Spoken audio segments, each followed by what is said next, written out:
अजीब कनेक्शंस हर जगह होते हैं, कुछ बहुत ही सिंपल और कुछ बहुत ही मिस्टीरियस। जैसे कि सूंघने की शक्ति और डेथ के बीच में का कनेक्शन, खराब मूड और ज़्यादा प्रोडक्टिविटी का कनेक्शन, ज़्यादा होमवर्क और ख़राब टेस्ट स्कोर्स का कनेक्शन। इस वीडियो को आगे देखते रहिए ऐसे ही स्ट्रेंज और अजीब कनेक्शंस के बारे में और भी ज़्यादा जानने के लिए। नंबर 5, सूंघने की शक्ति और डेथ एक बहुत ही डिस्टर्बिंग लिंक है। सूंघने की शक्ति का ख़त्म हो जाना और अगले 5 से 10 सालों में मौत हो जाना, ये साइन लगभग हर बूढ़े इंसान को आता है और किसी को नहीं पता कि मौत से पहले उनकी नाक काम करना क्यों बंद कर देती है, और जब ये होता है तो उनकी लाइफ एक्सपेक्टेंसी बहुत ही ड्रामेटिकली कम हो जाती है।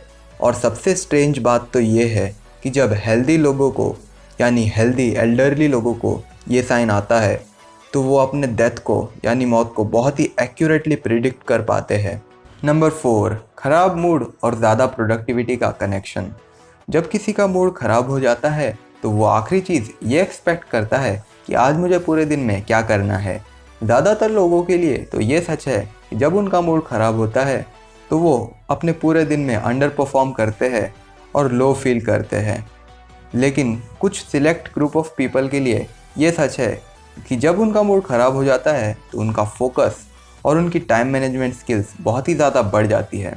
ये परफॉर्मेंस बूस्ट सिर्फ उन लोगों के लिए ही काम करता है जो कि अपनी पूरी लाइफ में ज़्यादातर टाइम नेगेटिव ही फील करते रहते हैं, जबकि जो लोग बहुत ही कम नेगेटिव फील करते हैं और ज़्यादातर पॉजिटिव रहते हैं उन लोगों के लिए ये बूस्ट काम नहीं करता। और हैरानी की बात है कि इन दोनों टाइप के लोगों में से किसी की भी प्रोडक्टिविटी बढ़ी नहीं जब वो पॉजिटिव फील कर रहे थे। इस सवाल का जवाब बहुत ही डिसअपॉइंटिंग हो सकता है कि नेगेटिव फीलिंग्स नेगेटिव लोगों की परफॉर्मेंस को बहुत बूस्ट कर सकती है, क्योंकि उन्हें आदत हो चुकी है ऐसा फील करने की। ऐसी फीलिंग्स उन्हें डिस्ट्रैक्ट और अपसेट नहीं करती जैसा कि नॉर्मल लोगों को करती है, जो कि अपनी लाइफ में ज़्यादातर टाइम खुश रहते हैं और कम ही बुरे दिनों को एक्सपीरियंस करते हैं। नंबर 3, ज़्यादा होमवर्क और ख़राब टेस्ट स्कोर्स का कनेक्शन।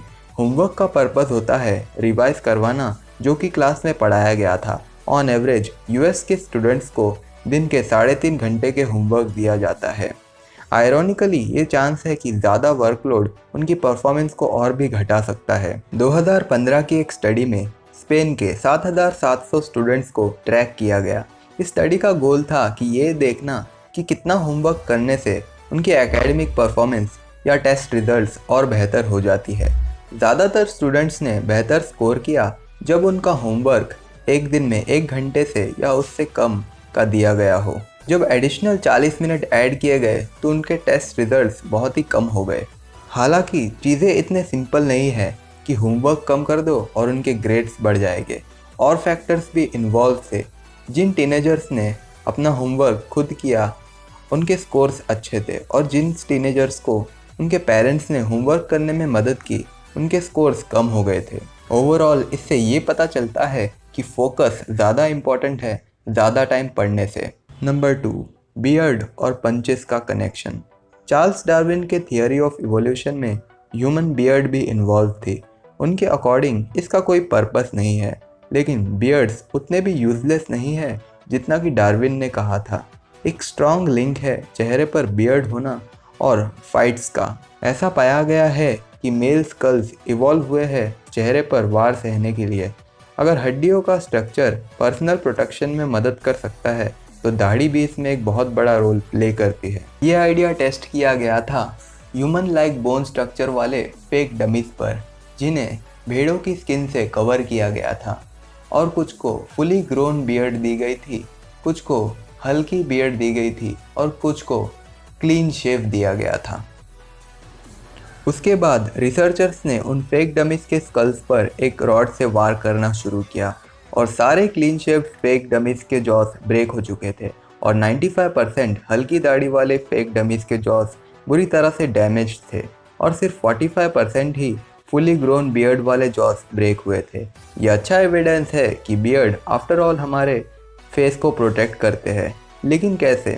इसका जवाब अभी भी पक्का नहीं है। शायद थिक बियर्ड होने से किसी पंच की एनर्जी को वो अब्जॉर्ब कर लेता है और बिगर एरिया में फैला देता है।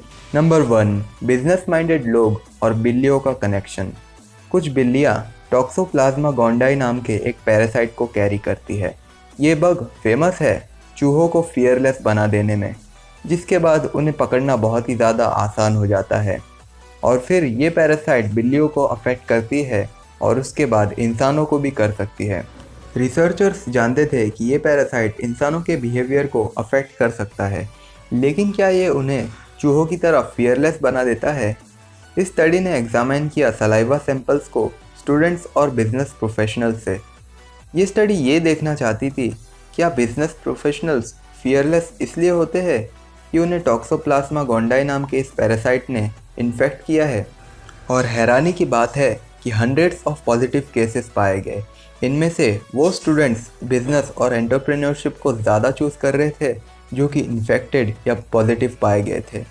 इन्फेक्टेड स्टूडेंट्स और प्रोफेशनल्स ने अपना बिजनेस और स्टार्टअप भी शुरू किया, और इन पॉजिटिव केसेस या इन्फेक्टेड स्टूडेंट्स ने ये कहा कि उन्हें डर बहुत ही कम लगता है कि उनका बिजनेस या स्टार्टअप फेल हो जाएगा। कोई भी रिस्क टेकिंग ज़ॉम्बीज़ में तो नहीं बदल गया था।